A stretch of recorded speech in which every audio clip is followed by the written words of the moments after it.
The word of the Lord came to Jonah son of Amittai. Go to the great city of Nineveh and preach against it, because its wickedness has come up before me.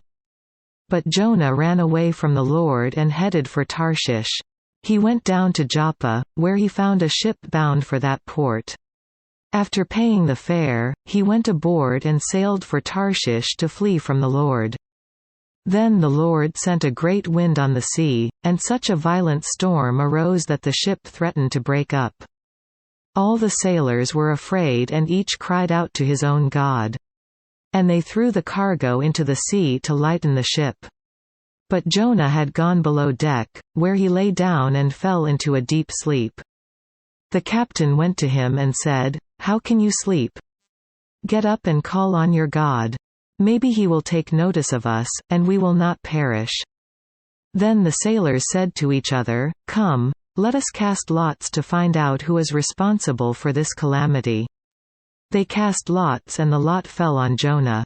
So they asked him, "Tell us, who is responsible for making all this trouble for us?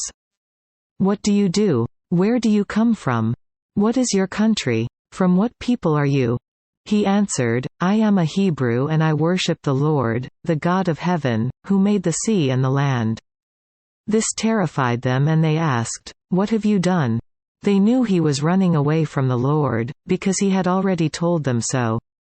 The sea was getting rougher and rougher.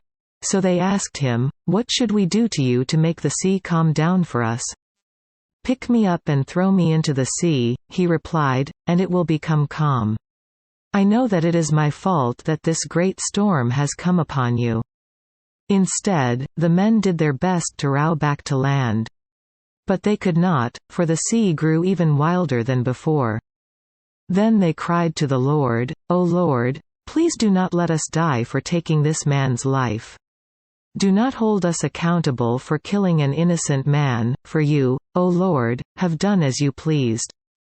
Then they took Jonah and threw him overboard, and the raging sea grew calm. At this the men greatly feared the Lord, and they offered a sacrifice to the Lord and made vows to him.